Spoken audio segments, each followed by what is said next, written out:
सूरह पाक की अज़मत है। तो ऐसी महफिल जिसमें अल्लाह का जिक्र हो, रसूलुल्लाह का जिक्र हो, ऐसी महफिल सजाना रब की सुन्नत है, बुलाना जिब्रील की सुन्नत है, और मजमा में महफिल में मीलाद में बैठना नबियों की सुन्नत है। सुभान अल्लाह। नारे तकबीर, नारे रिसालत, मसल के आला हज़रत, जश्न मीलाद। अब जान अल्लाह कुरान के अंदर इरशाद फरमाता है, कुल बिफज़लिल्लाहि व बिरहमतिही फबिज़ालिका फलयफ़रहू हुवा खैरुम मिम्मा यजमऊन। हबीब फरमा दीजिए कि अल्लाह की फजल और उसकी रहमत पर खुशियां मना, ये उनके तमाम धन और दौलत से बेहतर है। अज़ीज़ान मोहतरम, कुरान मुक़द्दस की आयत करीमा। ईद मीलादुन नबी का शरई सबूत असर हाज़िर में जो एतराज़ात होते हैं कि जश्न ईद मीलादुन नबी क्यों कहते हैं, इसका जवाब ये है कि जिस दिन रसूल अल्लाह सल्लल्लाहु अलैहि वसल्लम अल्लाह की रहमत और नेमत बनकर दुनिया में तशरीफ लाए, उस दिन को हम कहते हैं जश्न ईद मीलादुन नबी, और ये अल्लाह के हुक्म से मनाते हैं। जैसे कि कुरान ने कहा भी कि हबीब आप फरमा दीजिए अल्लाह के फजल पर भी खुशी मनाओ, अल्लाह की रहमत पर भी खुशी मनाओ, और अगर खुशी मनाते हैं तो ये तमाम धन और दौलत से बेहतर है। अच्छा, ये फजल, और ये फजल अल्लाह का क्या है? कुरान मुक़द्दस के अंदर अल्लाह इरशाद फरमाता है, रब्बना वबअस फीहिम रसूला, भेज दे उन्हीं में से एक रसूल। ये कुरान के अंदर है, और ये दुआ है किसकी? हजरत इब्राहीम खलीलुल्लाह, ये हुजूर के आबा व अजदाद में से। जब खाने काबा मुकम्मल बन गया, हजरत इब्राहीम अलैहिस्सलाम ने, साथ में इस्माइल भी थे, दुआ की थी, रब्बना वबअस फीहिम रसूला, अल्लाह भेज दे उन्हीं में से एक रसूल। इस रसूल से मुराद भी हमारे और आपके आका सल्लल्लाहु अलैहि वसल्लम। बड़ी तवज्जो से दीजिए। अच्छा, हम लोग नमाज पढ़ते हैं तो क्या कहते हैं? दुरूद इब्राहिम पढ़ते हैं, अल्लाहुम्मा सल्ली अला मुहम्मद व अला मुहम्मद कमा सल्लैता अला इब्राहिम, फिर इसमें ही पढ़ते हैं अला इब्राहिम। तो इस दुरूद इब्राहिम में इब्राहिम का नाम क्यों है? क्योंकि अल्लाह का पैगंबर सिर्फ इब्राहिम तो नहीं थे, इस्माइल भी थे, आदम और शीस भी थे, इदरीस थे, नूह थे, दाऊद थे, सुलेमान थे, याह्या थे। कमो बीश 1,24,000 या तकरीबन 2,24,000 अंबियाए कराम इस दुनिया में तशरीफ लाए। तो दुरूद में जो नमाज में पढ़ते हैं रोजे मरवा, किसी का नाम नहीं, अगर नाम है तो सिर्फ हजरत इब्राहिम का। इसकी क्या वजह है? इसकी वजह यह है कि इस उम्मत पर एहसान है हजरत इब्राहिम खलीलुल्लाह। नाम देखिएगा, दुरूद इब्राहिम में क्यों इब्राहिम का नाम है? क्योंकि इब्राहिम का इस उम्मत मोहम्मदिया पर एहसान है, क्योंकि इसी पैगंबर ने इस उम्मत के लिए नबी पाक सल्लल्लाहु अलैहि वसल्लम की दुआ की थी अल्लाह की तरफ। तो इब्राहिम का नाम इस दुरूद इब्राहिम में शामिल कर लिया गया कि जहां जहां नबी पाक पर दुरूद सलाम पढ़ा जाए, वहां इब्राहिम और आले इब्राहिम पर भी दुरूद पाक भेजा जाए। अज़ीज़ान मोहतरम, तो फजल से मुराद रब्बना वबअस फीहिम रसूला है, और रहमत से मुराद कुरान मुक़द्दस के अंदर अल्लाह इरशाद फरमाता है वमा अरसलनाका इल्ला रहमतल लिल आलमीन, ऐ मेरे महबूब हमने आपको सारी कायनात के लिए रहमत बनाकर भेजा है। तो इससे ये भी साबित हो गया कि फज़ल और रहमत पर दोनों दलीलें कायम हैं, वो भी आयत मुबारका। अब यहां मुफस्सिरी कुरान हजरत अब्दुल्ला बिन अब्बास रज़ी अल्लाह ताला अन्हुमा वो ये कहते हैं कि इस आयत में जो फज़ल और रहमत है, इन फज़ल और रहमत दोनों से मुराद हमारे और आपके आका सल्लल्लाहु अलैहि वसल्लम मुराद हैं। इब्ने असाकिर के अंदर ये रिवायत मौजूद है। तो हम जो ईद मिलादुन नबी पर जो खुशियां मनाते हैं, खुशी का जो एहतमाम करते हैं, इसका हुक्म खुद रब तबारक व तआला ने दिया। और जब रब ने दिया है तो फिर उसके बंदों को भी चाहिए कि मुकम्मल तौर पर इस खुशी का इजहार करें। फिर रब ने एक और मकाम पर इरशाद फरमाया व अम्मा बिनिअमति रब्बिका फहद्दिस, कि अपने रब की नेमतों को खूब खूब चर्चा करो, खूब खूब चर्चा करो अपने रब की नेमत पर। अब आप खुद बताओ, हुजूर अलैहिस्सलातु वस्सलाम से दुनिया में कोई बड़ी नेमत है रब की? हुजूर से बड़ी ना तो अल्लाह की कोई नेमत है और ना रब की कोई रहमत है और ना कोई अल्लाह का फज़ल है। सबसे बड़ा रब का कोई फज़ल है, अगर सबसे बड़ी कोई रहमत है, सबसे बड़ी कोई नेमत है तो हमारे आका सल्लल्लाहु अलैहि वसल्लम है। इसलिए किसी शायर ने कहा है नसीब चमके हैं फर्शियों के कि अर्श के चांद आ रहे हैं, झलक से जिनकी फलक है रोशन वो शम्स तशरीफ ला रहे हैं। निसार तेरी चहल पहल पर हजारों ईदें, रबीउल अव्वल सिवाय इबलीस के जहां में सभी तो खुशियां मना रहे हैं। जमाने भर में ये कायदा है कि जिसका खाना उसी का गाना, तो नेमतें जिनकी खा रहे हैं उन्हीं के हम गीत गा रहे हैं। नेमतें किसकी खा रहे हैं? हुजूर अलैहिस्सलातु वस्सलाम की खा रहे हैं ना। अन मुआवियता क़ाल क़ाल रसूलुल्लाह सल्लल्लाहु अलैहि वसल्लम मन युरिदिल्लाहु बिही खैरन युफ़क़्क़िहु फ़िद्दीन व इन्नमा अना क़ासिमुन वल्लाहु युती। रवाहु बुखारी। बुखारी शरीफ के अंदर रिवायत मिलती है हजरत अमीर मुआविया से।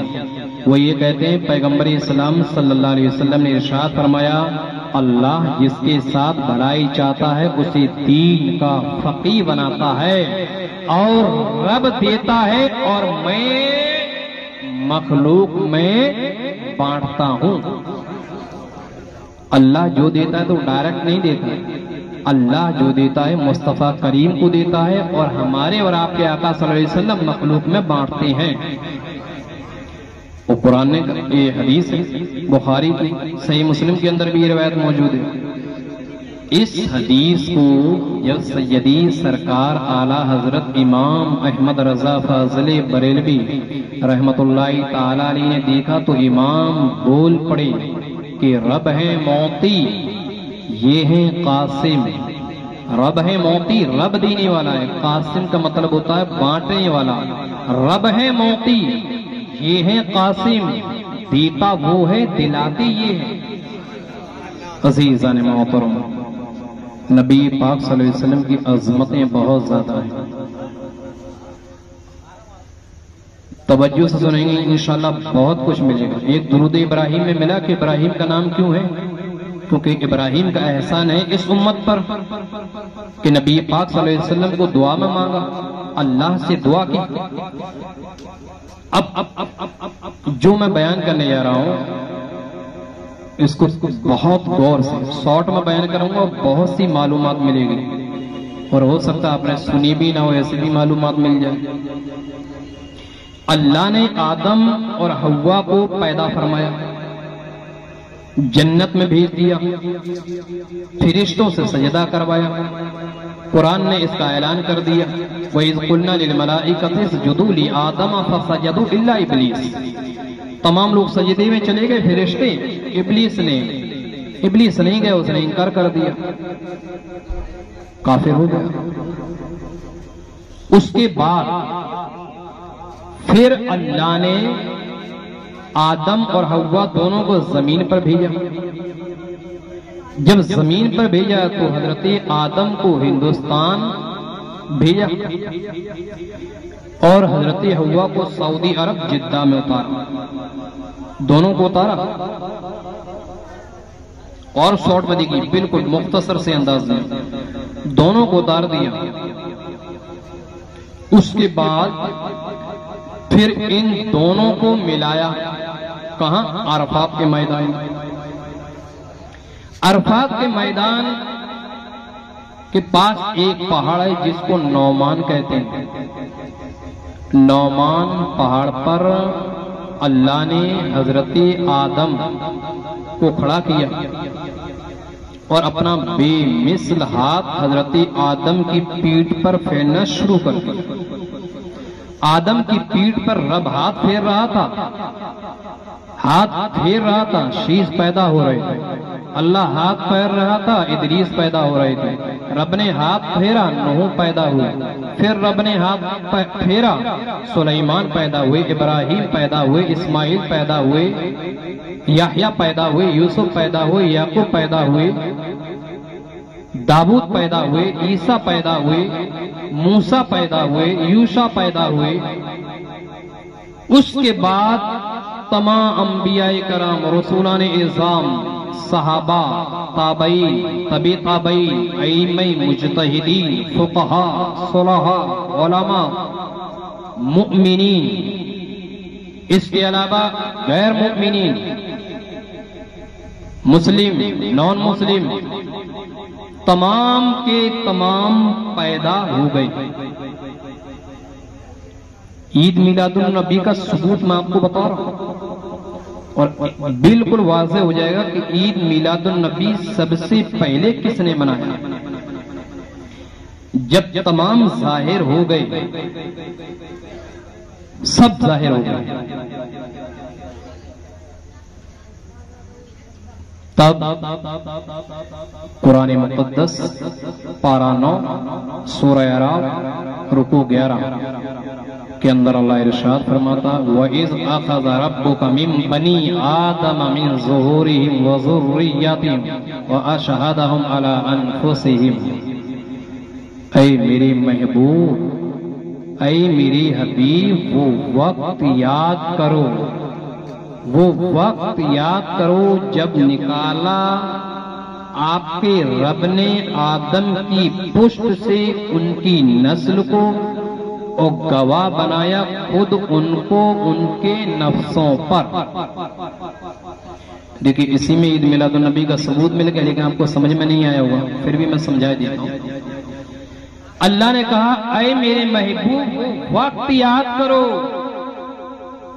जब अल्लाह ने आदम की पुष्ट से उनकी नस्ल को निकाला।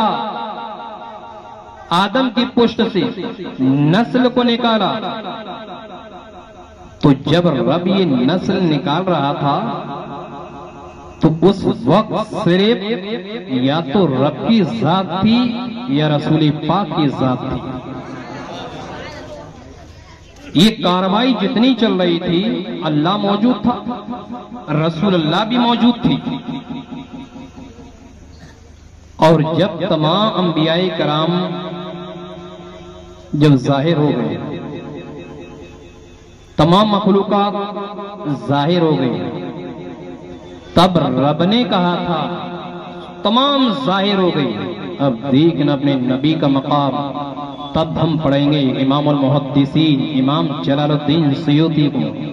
जब तमाम मखलूक जमा हो गई, तब रब ने कहा था, अलस्तु बिरब्बिकुम, अलस्तु बिरब्बिकुम, अलस्तु बिरब्बिकुम।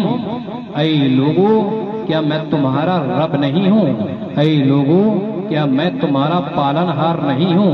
क्या मैं तुम्हारा खालिक व मालिक नहीं हूँ? अज़ीज़ान मोहतरम, आदम से लेकर ईसा तक और सुबह क़यामत तक जितनी मखलूक़ात थी सब खामोश थी। रब कहता रहा अलस्तु बि रब्बिकुम, क्या मैं तुम्हारा रब नहीं हूँ? किसी ने कोई जवाब नहीं दिया, किसी ने कोई जवाब नहीं दिया।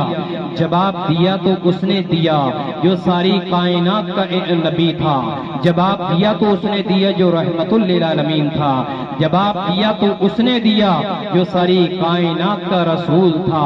अज़ीज़ान मोहतरम, इमाम जलालुद्दीन सयूती अपनी किताब खसाइसिल कुबरा जिल्द अव्वल सफ़ा नंबर 11 के अंदर तहरीर फरमाती है, काना मुहम्मद सल्लल्लाहु अलैहि वसल्लम अव्वल मन क़ाल बला।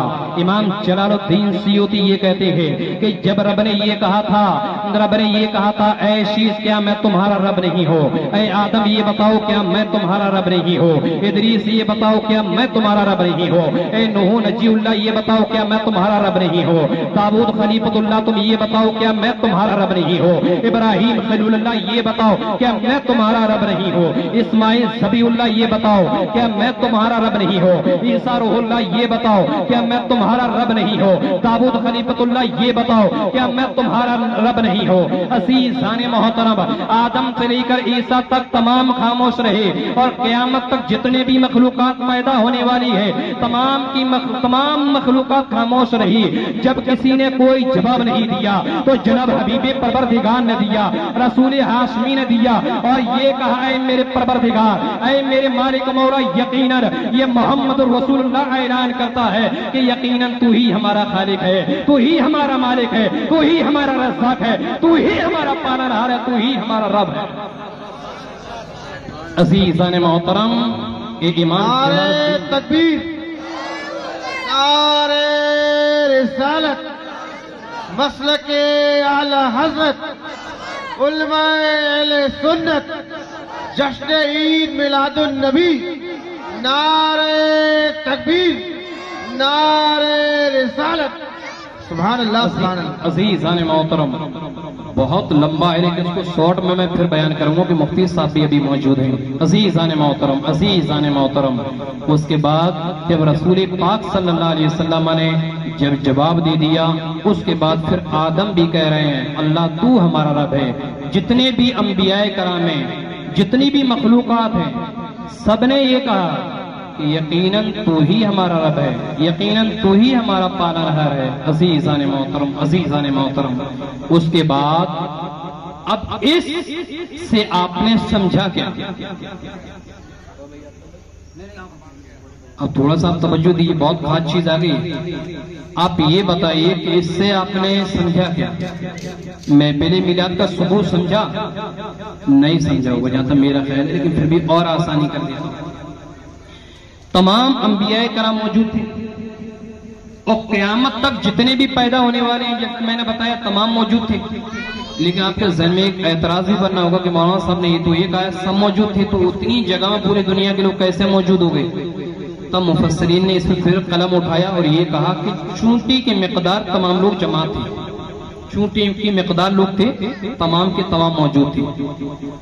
अब आप खुद बताओ, अभी मैंने कहा था उसी का जवाब फिर दे रहा हूं कि ऐसी महफिल ही को तो हम ईद मिलादुन नबी कहते हैं। हम ये आप लोग कितने बैठे हो? ज्यादा से ज्यादा ये 70 वो लोग होंगे, लेडीज बैठी होंगे तो इसमें 100 लोग होंगे। 100 लोगों पर कोई एतराज नहीं, तो आप 100 लोगों पर जब एतराज है तो ये बताइए कि जो करोड़ों लोग उस समय होंगे उन पर भी तो एतराज बनता है साहब। अल्लाह ने भी तो महफिल सजाई थी ना, अल्लाह ने भी तो बहुत बड़ी कॉन्फ्रेंस सजाई थी। ऐसी सजाई थी ये खुद भी मौजूद था, रसूल पाक भी मौजूद थे, तमाम अंबिया भी मौजूद थी, तमाम मखलूकात भी मौजूद थी, तमाम मौजूद।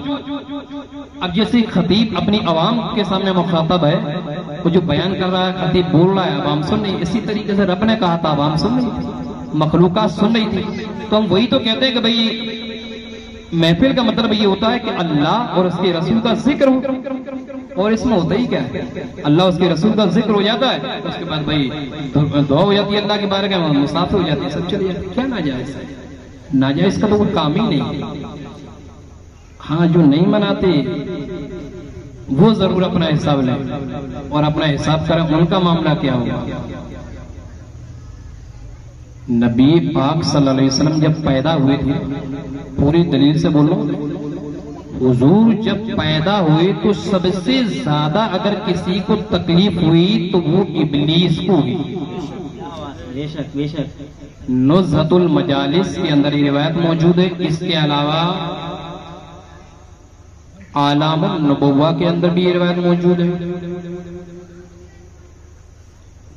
कि शैतान कोहे अबू कबीस पर खड़े होकर चीख रहा था, मातम कर रहा था, गिड़गिड़ा रहा था। कब? नबी पाक सल्लल्लाहु अलैहि वसल्लम की विलादत पर, हुजूर की पैदाइश पर। अल्लाह का शुक्र है कि हम लोग तो नबी पाक सल्लल्लाहु अलैहि वसल्लम की विलादत मनाते हैं। एक यहाँ आपको मसला बता दूं, ये बहुत ज्यादा सवालात होता है। बोले हजरत ये भी बताएं कि हुजूर पैदा हुए 12 रबीउल अव्वल शरीफ और इंतकाल भी हुजूर अलैहिस्सलातु वस्सलाम ने जो फरमाया था वो 12 रबीउल अव्वल शरीफ। ये जमहूर उलमा का कौल है, वरना अब तो कुछ लोगों ने 8 रबीउल अव्वल 9 रबीउल अव्वल शरीफ कर दिया कि हुजूर की 12 रबीउल अव्वल शरीफ पैदाइश नहीं है, 9 रबीउल अव्वल है और 8 है। ये मुखालिफ का एतराज है कि 12 को तो हुजूर की पैदाइश है नहीं। हाँ, ये है वफात में, बोले इसमें कोई इख्तिलाफ नहीं है। वफात बोले ये 12 को ही है। इन्हीं के बुजुर्ग, उनकी किताब में लिखा हुआ कि हुजूर सल्लल्लाहु अलैहि वसल्लम का जो इंतकाल हुआ वो 2 रबीउल अव्वल शरीफ को हुआ, 12 को है। उन्होंने इतना साबित कर दिया अपनी किताब के अंदर कि 2 के अलावा कोई 12 साबित ही नहीं कर सकता। इंतकाल 2, लेकिन जमहूर उलमा का जो कौल है वो यही है कि हुजूर अलैहिस्सलातु वस्सलाम 12 को ही पैदा हुए और 12 को ही इंतकाल हुजूर ने फरमाया। खुशी तो हम मनाएंगे, शोक तो मना नहीं सकते, क्योंकि इस्लाम ने कहा 3 दिन से ज्यादा शोक मनाना इस्लाम में हराम है। 3 दिन से ज्यादा शोक मनाना इस्लाम में हराम है। और दूसरी चीज ये कि हम नबी को मुर्दा मानते ही नहीं, हम अपने नबी को जिंदा मानते हैं, जिंदा। और जब जिंदा मानते हैं तो जिंदों की खुशी का। हाँ, ये है अगर किसी को एतराज है कि हमारा नबी मर गया, तो जिसका नबी मर गया वो ना मनाए, जिसका जिंदा है वो मनाए। अल्हम्दुलिल्लाह हमारा नबी जिंदा था, जिंदा है, जिंदा रहेगा। हम महफिल सजाते थे, सजाते हैं, इंशाअल्लाह सुबह क़यामत तक रसूल पाक के उम्मती सजाते रहेंगे। ठीक है। अब आपके जहन में एक सवाल और आ रहा, मौलाना साहब अगर नबी जिंदा है तो दलील अबू दाऊद देख लो, मिशकात देख लो, इन्नल्लाह हर्रमा अलल अर्दि अन ताकुल अजसादल अंबिया फनबियुल्लाहि हय्युन युरज़क़। अज़ीज़ान मोहतरम, नबी पाक ने फरमाया कि बेशक अल्लाह ने जमीन को हराम करार दिया है कि वो नबियों के जिस्मों को खाए, नबियों के जिस्मों को खाए। लिहाजा अंबिया जिंदा हैं और अपनी क़ुबूरे मुक़द्दसा में रोजी पाते हैं। तो इससे ये तो साबित हो गया इस हदीस से कि तमाम अंबिया, सिर्फ नबी पाक सल्लल्लाहु अलैहि वसल्लम नहीं, जितने भी नबी हैं तमाम जिंदा हैं, तमाम के तमाम जिंदा। कुरान के बाद सबसे अफजल किताब कौन सी है, कोई बता सकता? बुखारी, उसके बाद सही मुस्लिम। अब ये देखो, ये तो चलो हमने हदीस पढ़ ली और हदीस से ये बता दिया कि अल्लाह के नबी जिंदा हैं, तमाम नबी जिंदा हैं। अब आओ नबी से ही पूछे कि नबी जिंदा है या मुर्दा? अब नबी से ही पूछो, या रसूल अल्लाह उम्मती है, उम्मती एतराज करते हैं उम्मतियों पर, या रसूलल्लाह आपके उम्मती हैं, आपके आशिक हैं, आपके मानने वाले जो ये कहते हैं नबी जिंदा है, तो या रसूलल्लाह आपके उम्मती ही एतराज करते हैं नबी मुर्दा है। या रसूलल्लाह फैसला आपके हाथ में छोड़ दिया, आप फैसला कर दिए जिंदा माने या मुर्दा माने। मुस्तफा करीम ने फरमाया अच्छा तो सुनो, हदीस मेराज पढ़ो। सही मुस्लिम शरीफ के अंदर रिवायत मिलती है, पैगंबर इस्लाम जनाब मुहम्मद रसूलुल्लाह सल्लल्लाहु अलैहि वसल्लम जब मेराज की रात जा रहे थे, मेराज की रात रब से मुलाकात के लिए, तो हुजूर का गुजर हजरत मूसा की कब्र से हुआ। बड़े गौर सुन, बहुत अहम मालूमात है सर। आज इंशाल्लाह वो मालूमात पेश करूंगा। दुरूद इब्राहिम को सुन लिया आपने, इब्राहिम का नाम क्यों है?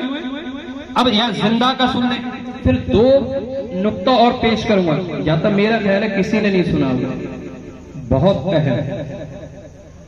हजरत मूसा की कब्र से गुजरे, और ऐसा तो नहीं कब्र पर पैर रख के गुजरे, जिब्रील के साथ जा रहे थे, ऊपर से बुराक पर सवार हो, हुजूर बुराक पर सवार हो, और मुस्तफा करीम ये कहते हैं कि जब मैं मूसा की कब्र से मेरा गुजर होता है तो क्या देखता हूं, मूसा अपनी कब्र के अंदर अल्लाह की इबादत कर रहे थे। सुभान अल्लाह, नारे तकबीर, नारे रिसालत, मसलके आला हजरत, उलमाए अहले सुन्नत, फैजाने ताजू शरिया, जिंदाबाद जिंदाबाद। अजीज़ान मोहतरम, क्या हुजूर ने कहा कि जब मूसा की कब्र से गुजरा तो क्या देखा, मूसा अलैहिस्सलातु वस्सलाम खड़े होकर अपने अल्लाह की इबादत कर रहे थे, नमाज पढ़ रहे थे। तो जाहिर सी बात है नमाज मुर्दे नहीं पढ़ते साहब, जिंदे ही पढ़ते। अगर इनके मुर्दे हो तो बता दो कौन सा मुर्दा जो नमाज पढ़ रहा हो। मुर्दे नहीं पढ़ते, तो जिंदा पढ़ते हैं। और जब जिंदा पढ़ते हैं चलो वो तो ठीक है, जिंदा पढ़ते हैं, लेकिन असल कमाल क्या है? असल कमाल ये, नबी ने जवाब दे दिया उम्मतियों, कोई इनकार करे कि अंबिया जिंदा हैं तो मेरी हदीस पहुंचा देना कि अंबिया कब्र के अंदर अपने रब की इसी तरीके से इबादत करते हैं जैसे दुनिया में करते थे। एक चीज तो ये कि नबी जिंदा है साहब, और दूसरा कमाल क्या अगर आप लोगों ने कैच किया हो तो, दूसरा ये है कि इससे जो लोग ये कहते हैं नबी को इल्मे गैब नहीं है, नबी ने यहां ये भी बता दिया, ये भी बता दिया। लोग कहते हैं ना हुजूर को दीवार के पीछे की खबर नहीं थी, हुजूर को दीवार के पीछे की खबर नहीं थी। अबे दीवार के पीछे की बात करता है, नबी ने तो यह भी बता दिया कब्र के अंदर क्या हो रहा। हमारे नबी तो वो नबी हैं जिन्होंने ये भी बता दिया कब्र के अंदर क्या हो रहा है। मूसा को ये तो देख ही लिया कि जिंदा है, नमाज पढ़ रहे हैं, ये भी देख लिया कब्र के अंदर मूसा खड़े होकर अल्लाह की इबादत कर रहे हैं। यकीनन एक वक्त के लिए, एक सांप के लिए, एक लम्हा के लिए अंबियाए करम पर मौत आती है। कुरानी आयत के मिस्ता कुल्लु नफ्सिन ज़ाइक़तुल मौत, हर जानदार को मौत का मज़ा चख रहा, अंबिया पे आती है फिर जिंदा हो जाते हैं, फिर जिंदा हो जाते हैं। अच्छा ये तो हदीस है, कुरान से और सबूत ले लो, फिर मैं आगे चलता हूं। कुरान से इसका वाज़ेह तौर पर सबूत मिलता है, वला तक़ूलू लिमन युक़तलू फी सबीलिल्लाहि अमवात बल अहयाउ वलाकिन ला तशउरून। अल्लाह कहता है ऐ लोगों, जो मेरी राह में मारे गए हैं, जो मेरी राह में शहीद हुए हैं, जो मेरी राह में कत्ल हुए हैं, जो मेरी राह में गए हैं, ऐ लोगों तुम उन्हें मुर्दा मत कहो, तुम उन्हें मुर्दा मत कहो, तुम उन्हें मुर्दा मत कहो, तुम उन्हें मुर्दा मत कहो। ऐ रब्बे काबा, अगर हम उन्हें मुर्दा ना कहें तो अल्लाह क्या कहे? अल्लाह कहता है तुम वो कहो जो मैं कहता हूँ, जो मैं कहता हूँ। अल्लाह तो क्या कहता है? रब कहता है बनाया बनाया बनाया, वो जिंदा है, वो जिंदा है, वो जिंदा है, वलाकिन ला तशउरून, लेकिन तुम्हें उनकी जिंदगी की हकीकत मालूम ही नहीं। अंबिया तो जिंदा है साहब। अब जहां नबी पाक सल्लल्लाहु अलैहि वसल्लम ने बता दिया कब्र के अंदर क्या हो रहा है, कब्र के अंदर क्या हो रहा है, लोग कहते हैं नबी को इल्मे गैब ही नहीं है, हालांकि इल्मे गैब मेरा मौजू नहीं है, मैं उसी मौजू पा रहा हूं। बस एक चीज आपको बता दूं, लोग ये कहते हैं कि नबी को इल्मे गैब नहीं है। पूछो साहब क्यों नहीं है? तो फिर आपको ये इल्म कैसा हो गया कि नबी को इल्मे गैब नहीं है? अच्छा देखो, मतलब बेवकूफी की हद देखो, कहते हैं नबी को इल्मे गैब नहीं है, नबी को इल्मे गैब नहीं है। अच्छा क्यों? तुम्हें कैसे मालूम हुआ नबी को इल्मे गैब नहीं? तुम्हारा इल्म इतना है कि तुमने जान लिया नबी को इल्मे गैब नहीं। कहां नहीं है? बोले क्यों? बोले हुजूर सल्लल्लाहु अलैहि वसल्लम जब गुजर रहे थे तो हुजूर ने सहाबा से पूछा कि ये घर किसका गिर गया है, ये घर किसका गिर गया है? अगर हुजूर को इल्मे गैब होता तो फिर पूछते क्यों? पूछते क्यों? अच्छा साहब, अगर आपकी ये बात है तो फिर कुरान उठा के देखो, कुरान के अंदर है वमा तिलका बियमीनी का या मूसा, ऐ मूसा तुम्हारे दाहिने हाथ में क्या है? अल्लाह पूछ रहा है मूसा तुम्हारे दाहिने हाथ में क्या है? तुम्हारे कौल के मुताबिक तो अल्लाह को भी इल्म गैब नहीं है। भाई तुम्हारा कौल यही है कि अगर हुजूर का इल्म होता तो पूछते क्यों? तो अल्लाह ने भी तो कहा था कि मूसा तुम्हारे दाहिने हाथ में क्या है? तो जब रब को इल्म था तो पूछा क्यों? अब इनके पास कोई जवाब नहीं है। फिर अहले सुन्नती ने जवाब दिया, और जवाब दिया तो ये जवाब दिया कि कुछ चीजें ऐसी होती है कि मालूम होने के बावजूद भी पूछी जाती है। हम लोग भी आपस में पूछ लेते हैं ना, जैसे अभी कुछ मैटर यहाँ हो गया और इधर रास्ते से गुजर गए, हालांकि मालूम सब है, एक साथी मिल गया आगे रोड पे, अरे यार वो क्या हुआ था, क्या हुआ था? जब मालूम है फिर भी पूछ रहा है कि हो सकता है मजीद मालूमात हासिल हो जाए। एक एतराज इनका और होता है, ये दो एतराज मैं आपको इसलिए बताता हूँ, सबसे ज्यादा दो एतराज होते हैं इल्मे गैब पे। एक एतराज और इसको भी आप सुन लीजिए, दो एतराज जमातियों की तरफ से बहुत ज्यादा होते हैं। एक एतराज और ये होता है कि जब हुजूर सल्लल्लाहु अलैहि वसल्लम मेराज की रात जब अल्लाह से मुलाकात करने के लिए गए, साहब गए, फिर ये बताओ कि हुजूर जब आ रहे थे तो अल्लाह ने कितनी टाइम की नमाज दी? बोले 5 वक्त की, ठीक है। फिर आ गए, मूसा ने वापस लौटा दिया, कितनी कम हो गई? बोले 5। आते रहे जाते रहे और हुजूर बार बार मूसा के कहने पर बार बार आते गए जाते गए आते गए, 5 वक्त की रह गए। तो ऐतराज ये होता है कि भाई ये बताओ जब हुजूर के इल्मे गैब होता तो एक ही बार में नमाज माफ क्यों नहीं करानी? हुजूर को इल्मे गैब नहीं था? अगर था तो मालूम था कि मूसा अलैहिस्सलाम बार बार भेजेंगे, बार बार भेजेंगे, बार बार भेजेंगे, आज एक ही बार में माफ करा लो, तो हुजूर ने एक ही बार में माफ क्यों नहीं कराई? तो फिर मैं यही कहूंगा कि इनके कौल के मुताबिक तो अल्लाह को भी इल्मे गैब नहीं, क्योंकि अगर अल्लाह को इल्मे गैब होता, इनके कौल के मुताबिक अल्लाह को इल्मे गैब होता तो फिर क्या अल्लाह को नहीं मालूम था कि मेरा नबी बार बार आएगा, 5-5 माफ कराएगा, एक ही बार में माफ कर दूं? वहां मामला ये नहीं था इल्मे गैब का, वहां मामला तो ये था कि मेरा हबीब आए, मेरा हबीब आए, हबीब मुझे देखे मैं अपने हबीब को देखूं, मेरा महबूब मुझे देखे मैं महबूब को देखूं। और रहा मूसा का मामला, तो मूसा का आपको मैं फिर बता दूं कि मूसा का ये मामला नहीं था, बार बार भेजने का, नमाज माफ कराना मकसद नहीं था उनका, नमाज माफ कराना मकसद था ही नहीं। मैं आपको बता रहा हूं क्या था, और कुरान से बताऊंगा, हदीस से, कि मूसा का क्या मामला था जो बार बार भेज रहे थे। यकीनन मूसा का एहसान है, अगरचे किसी जरिए से हुआ लेकिन एहसान है। अब क्यों भेजा मूसा ने वो तो आपने देखा नहीं, इल्मे गैब के पीछे पड़ गए। मूसा ने इसलिए भेजा था कि हजरत मूसा ने अल्लाह की बारगाह में दुआ करी थी, रब्बी अरीनी, अल्लाह तू मुझे दिखा दे तू कैसा है, तू मुझे दिखा दे अल्लाह तू कैसा है।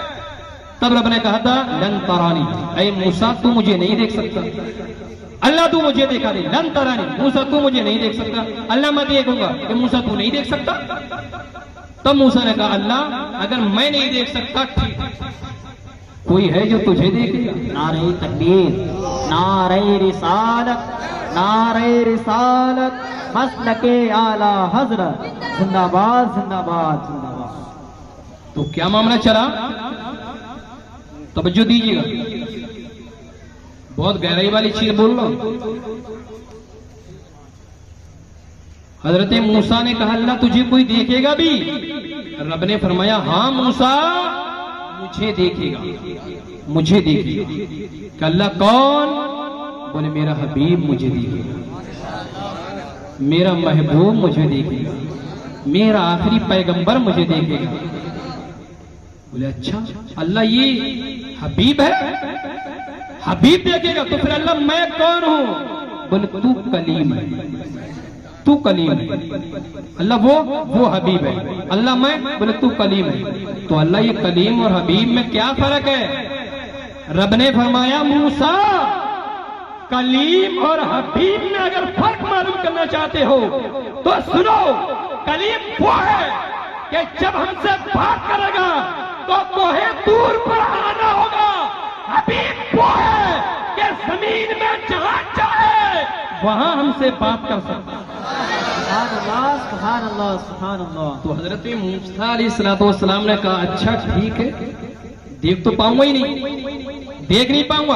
अब समझो कहां ले जा रहा हूं मैं आपको, देख नहीं पाऊंगा, अल्लाह को देख नहीं पाऊंगा।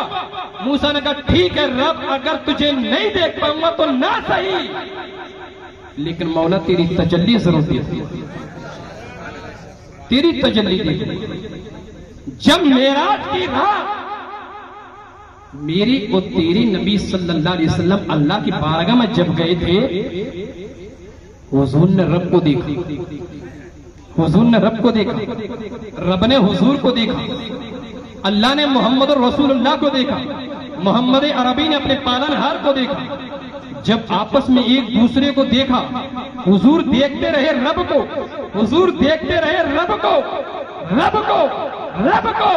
हुजूर ने देखकर फरमाया अत्तहियातु लिल्लाहि वस्सलावातु वत्तय्यिबा। अल्लाह सारी बदनी जुबानी माली इबादत अल्लाह सब तेरे लिए, सब तेरे लिए, सब तेरे लिए है। अल्लाह ने फरमाया अभी जब सब मेरे लिए है, जब सब मेरे लिए है, जब सब मेरे लिए है। अस्सलामु अलैका व अस्सलामु अलैका अय्युहन नबी व रहमतुल्लाहि व बरकातुहू। अभी जब सब मेरे लिए है तो रहमत अल्लाह की तेरे लिए है, बरकतें रब की तेरे लिए है, रहमतें तेरे लिए है, रहमतें तेरे लिए है, नेमतें रब का तेरे लिए है। तब नबी ने फरमाया अस्सलामु अलैना, अस्सलामु अलैना व अला इबादिल्लाहि सालिहीन। अल्लाह सारी इबादतें तेरे लिए, तेरा फजल मेरे लिए। मौला ये सलाम हम सब के, ये सलाम जो तेरा सलाम है हम सब के लिए। लोग कहते हैं कि नबी ने ऐसे मुबारक मौके पर, ऐसे मुबारक मौके पर सिर्फ नेकों को याद किया, गुनहगारों को नहीं, गुनहगारों को नहीं।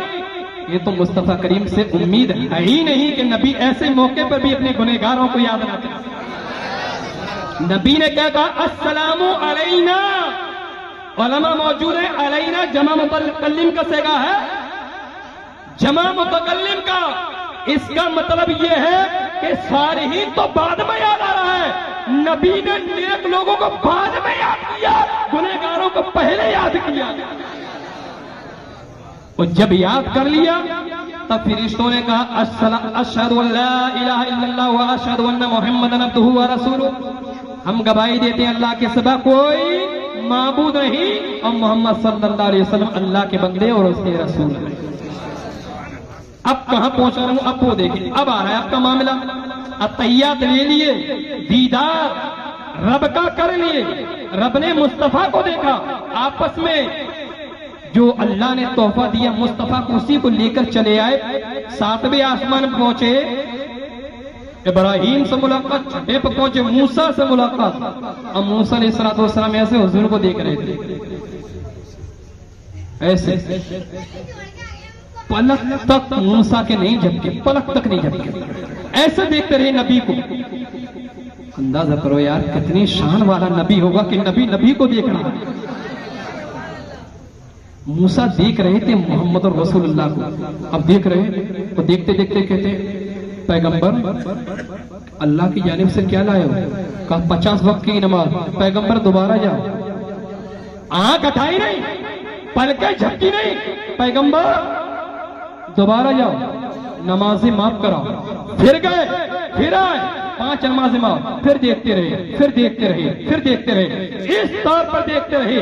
तो ये कहना कि नमाजें माफ कराना था मूसा का, नमाज माफ नहीं कराना था, बल्कि रसूल हाशमी जो पार गए, रख गए थे।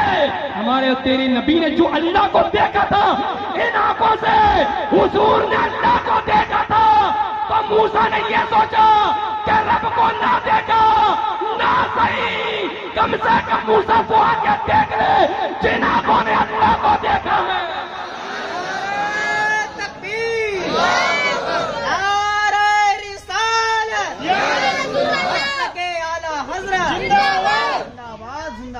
अजीज़ान मोहतरम, तो हजरत मूसा का मामला क्या था? आगे निकल गए साहब, बहुत ज्यादा है। चलो फिर पीछे लौट गया। एक जलसा खत्म हो गया। अब आपको बहुत शॉर्ट में बयान कर रहा हूँ, मुफ्ती साहब मौजूद हैं। एक जलसा खत्म, तफसील में नहीं जाऊंगा, और शॉर्ट में अल्लाह ने फिर जिब्रील अमीन को बुलाया। जिब्रील जरा करीब आओ। जिब्रील ने कहा, जी रब्बे जुल जलाल, हुक्म। अल्लाह ने फरमाया, जिब्रील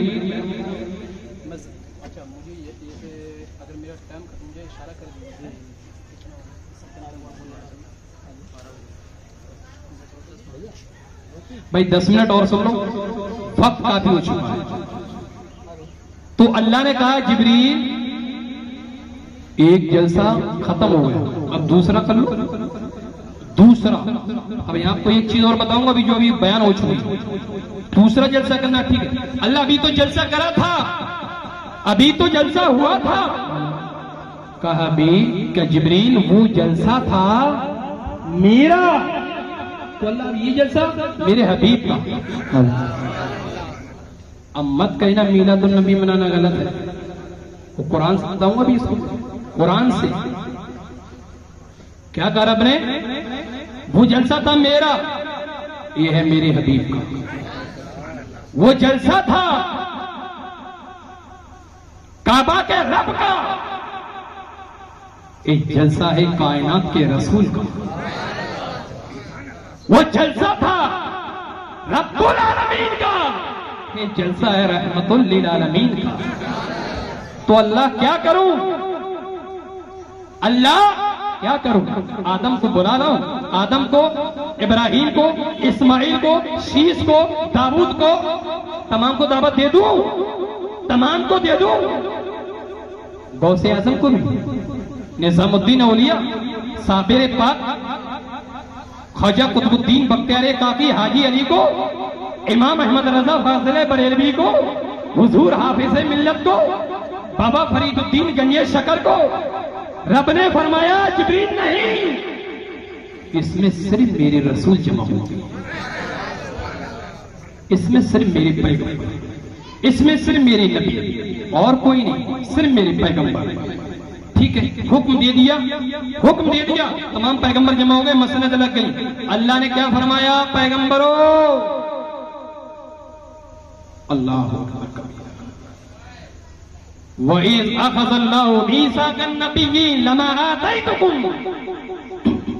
मिन किताबिन व हिक्मा सुम्मा जाअकुम रसूलुम मुसद्दिक़ुन लिमा मअकुम लतु'मिनुन्ना बिही व ला तंसुरुन्ना। तर्जुमा सुन लो तो इंशाअल्लाह सारा मसला हल हो गया। ऐ मेरे महबूब, वो रब की रुबूबियत का जलसा था, ये रसूल हाशमी का जलसा। अल्लाह ने कहा, अभी अब वो टाइम, वो वक्त, वो जलसा याद करो जो तुम्हारे नाम से सजाया गया था, वो टाइम याद करो, वो जलसा को याद कीजिए जब हमने पैगंबरों से वादा लिया। अब समझ लो, आम मखलूक से नहीं, अल्लाह ने पैगंबरों से वादा लिया है साहब, कमोबेश 1,24,000, तकरीबन 2,24,000 से। क्या मेरे पैगंबरों, रसूलों, नबियों, जब मैं तुम्हें किताब व हिकमत दूं, किताब व हिकमत दूं, अगला जुमला सुनो, सुभान अल्लाह की दात, किताबो हिकमत दूं और तुम्हारे दरमियान जब आ जाए अजमत वाला रसूल, अजमत वाला रसूल, और तुम्हारी किताबों की तस्दीक करे, तो ऐ मेरे पैगंबरों, तुम मेरे नबी पर ईमान लाना और मेरे नबी की मदद भी करना। ठीक है साहब। अब इस आयत की तफसीर थोड़ी सी, 2 सतर में, सिर्फ 2 सतर में तफसीर। अल्लाह ने क्या कहा कि अभी वो वक्त याद कीजिए जब मैंने पैगंबरों से वादा लिया तुम्हें किताबों हिकमत दूं, तुम्हारे दरमियान रसूल आए और तुम्हारी किताबों की तस्दीक करें, तो तुम ईमान भी लाना और मदद भी करना। ठीक है। अब यह जलसा कैसा था? इस जलसे में रसूल पाक सल्लल्लाहु अलैहि वसल्लम की अजमतें बयान हुई। रसूल पाक की अजमतें तो ऐसी महफिल जिसमें अल्लाह का जिक्र हो, रसूल अल्लाह का जिक्र हो, ऐसी महफिल सजाना रब की सुन्नत है, बुलाना जिब्रील की सुन्नत है, और मजमा में महफिल में मीलाद में बैठना नबियों की सुन्नत है। आहा सुभान अल्लाह, नारे तकबीर, नारे रिसालत, मसलके आला हजरत, जश्न मीलाद। अब जहां शॉर्ट में और देखिए, अल्लाह ने क्या कहा? ईमान लाना नबियों, ईमान लाना मेरे पैगंबर पर। नबियों, तुम मेरे नबी का दौर पाओ तो अपने आप को ये मत कहना कि मैं नबी हूं, मैं रसूल हूं, मैं पैगंबर हूं। शीश, इब्राहिम, इस्माइल, याकूब, लूत, याह्या, सुलाइमान, दाऊद, जब तुम मेरे नबी का दौर पाओ तो अपने आप को नबी और रसूल मत कहना, बल्कि मेरे नबी का गुलाम कहना। गुलाम, पैगंबरों, जब मेरा रसूल आए तो तुम मेरे नबी की मदद भी करना। अब यहां साहब मैं ये बताओ, सुभान अल्लाह तो हमने आपकी सुनी, क्या अल्लाह को मालूम नहीं था कि नबी तो सबसे आखिर में आएंगे, रसूलुल्लाह पाक सल्लल्लाहु अलैहि वसल्लम तो सबसे आखिर में आएंगे, आदम तो 6155 साल पहले जा चुके होंगे, शीश तो जा चुके होंगे, इब्राहिम तो जा चुके होंगे, इस्माइल तो जा चुके होंगे। अल्लाह यहां बंदों को ये पैगाम देना चाहता है, मेरे बंदों, मेरे नबी वो हैं क्या दुनिया में रहकर भी तुम्हारी मदद कर सकते हैं और दुनिया से जाने के बाद भी तुम्हारी मदद कर सकते हैं। अल्लाह अकबर। अब आदम अलैहिस्सलाम जन्नत में, अब सिर्फ 3-4 मिनट की मेरी गुफ्तगू और शॉर्ट में एक मसला जो मालूमात देना चाह रहा था वो सुन ले। वज़ू में कितने फराइज़ हैं साहब? बता दो यार, जोर से बोल दो। अब आप में से किसी को नहीं मालूम? 2 है, 4 है? 4 क्यों हुई? 5 क्यों नहीं? 6 क्यों नहीं? 4 ही क्यों? आप कहोगे कुरान में है 4। या अय्युहल्लज़ीना आमनू, थोड़ा सा और पढ़िए, वो इलल काबैन, घुटनों तक पैर दो। 4 फर्ज हो गए। कितने फर्ज हो गए? 4। क्या? चेहरा धो ईमान वालों, कौनियत समेत हाथ धो, सर का मसा कर लो, गट्टों तक पैर दे लो। 4 फर्ज हो गए। 4 ही क्यों कुरान में आए? 5 क्यों नहीं?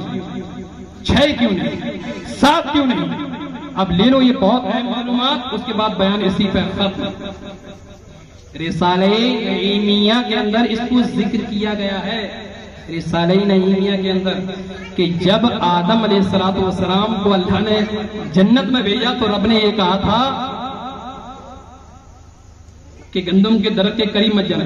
कुरान में हाज़िही शजरत फतकूना मिनज़ ज़ालिमीन, इस दरख्त के करीब मत जाना, अगर करीब गए तो हदीस से बढ़ने वालों में हो जाओगे। सैयदी सरकार आला हज़रत कंज़ुल ईमान का तर्जुमा कि हदीस से बढ़ने वाले में हो जाओगे, दरख्त के करीब मत जाना। ये तो रब की हिकमत थी। अच्छा एक चीज और बता दूं, अल्लाह की इसमें भी हिकमत थी कि आदम जाए, गंदम का दरख्त खाए, गंदम का दाना खाए और मैं जमीन पर भेजूं। ये भी रब की हिकमत थी। जाहिरी तौर पर ऐसा महसूस हो रहा था आदम ने खता की, लेकिन वो खताएं भी इज्तिहादी थी, इस पर कोई पकड़ नहीं होती, मुआवजा नहीं। क्या कहा? करीब मत जाना। और रब को मालूम था करीब जाएगा, अल्लाह को तो सब मालूम था ना करीब जाएगा। अब जब आदम करीब नहीं जाते, करीब नहीं जाते, दाना नहीं खाते, तो हम तमाम के आका जनाब मोहम्मद सल्लल्लाहु अलैहि वसल्लम तशरीफ कैसे लाते? रब को खिलवाना था, दुनिया में भेजना था, उसके बाद इसी कायनात के अंदर रहमतुल लिल आलमीन बनाकर अपना हबीब भी भेजना। अब जब आदम दरख्त के करीब गए तो आदम ने क्या तोड़े? पत्ते तोड़ दिए, दाना तोड़ा, खा लिया। आदम खा लिया, दाना खा लिया। आदम चेहरा धोलो, दाना खा लिया। आदम ने चेहरा धोला, आदम ने चेहरा धोला। आलम तसव्वुर में रब की जानिब से जवाब आता कि उम्मत मोहम्मदिया, तुम्हारे ऊपर वुज़ू का एक फर्ज हो गया। एक फर्ज, आदम दोनों हाथों को दोनों कोहनियों तक जिससे तुमने पकड़ा है, जिससे तुमने पकड़ा है, उम्मत मोहम्मदिया, तुम्हारे ऊपर वुज़ू में 2 फर्ज हो गए। आदम अपने सर का मसा करो, वो दरख्त तुम्हारे सर से लगा।